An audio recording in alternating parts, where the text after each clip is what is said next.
40 বছৰৰ পিছত পচন্দ পথাৰত আহিব, কিন্তু অসমলৈ প্ৰধানমন্ত্ৰী ডাঙৰীয়াই প্ৰায় 60 বাৰতকৈ বেছি আহিলে। যেইবাৰে আহিছে তেওঁ নতুন এটা বাৰ্তা লৈ আহিছে, আৰু এইবাৰো আমাৰ কাৰণে ভাল বাৰ্তা এটা লৈ আহিছে। এলিভেটেড কৰিডৰ আৰু ৰেলৱেৰ যি নেটৱৰ্ক ইয়াৰ পৰাই আৰম্ভ কৰিব। সমগ্ৰ ভাৰতবৰ্ষ আৰু বিশ্বই গম পাব যে অসমৰ পৰা এবাৰ নতুন ৰেলৱে আৰম্ভ কৰিব লৈছে।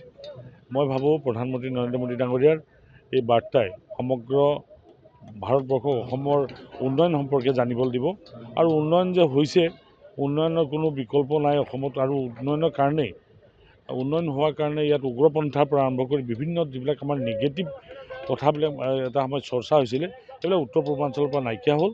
আৰু মই ভাবোঁ ইয়াত মুখ্যমন্ত্ৰী হিমন্ত বিশ্ব শৰ্মা ডাঙৰীয়াৰ যথেষ্টখিনি ভূমিকা আছে, আৰু তেখেতৰ গতিশীল ৰাজনীতিৰ কাৰণে, গতিশীল কেপাচিটিৰ কাৰণে আজি অসমখন এটা উন্নয়নমূলক ৰাজ্যলৈ ৰূপান্তৰ হৈছে, আৰু ৰাষ্ট্ৰখনকে উন্নত ৰাজ্য হিচাপে পৰিগণিত হ'ব।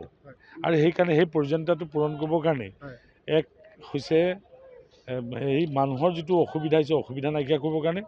আৰু কাজিৰঙাত যিহেতু আপোনালোকে জানে ভাৰতবৰ্ষৰ পৃথিৱীৰ এটা অন্যতম ঐতিহাসিক ঠাই বুলি ক'ব লাগিব, যিহেতু ইয়াৰ বেলেগ গুৰুত্ব আছে, কিন্তু ঐতিহাসিকভাৱে গড়ৰ ক্ষেত্ৰতো বিখ্যাত আৰু জৈৱ বৈচিত্ৰ্যৰ ক্ষেত্ৰতো বিখ্যাত। এই ঠাইটুকুৰাক প্ৰটেকশ্যন কৰিবৰ কাৰণে চৰকাৰে ইতিমধ্যে বিভিন্ন ব্যৱস্থা কৰিছে, আৰু লাহে লাহে দেখা গৈছে যে কাজিৰঙাত পৰ্যটকৰ সংখ্যা বাঢ়িছে।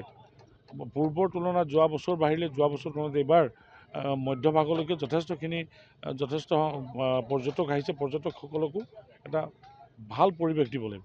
মই ভাবোঁ এই এলিভেটেড কৰিডৰে এটা ভাল পৰিৱেশ তৈয়াৰ কৰিব, যান জঁটটো নাইকিয়া কৰিবই, তাৰ উপৰিও মানুহৰ কাৰণে, জীৱ জন্তুৰ কাৰণে এটা ছেফ পেছেজ হিচাপে পৰিগণিত হ'ব।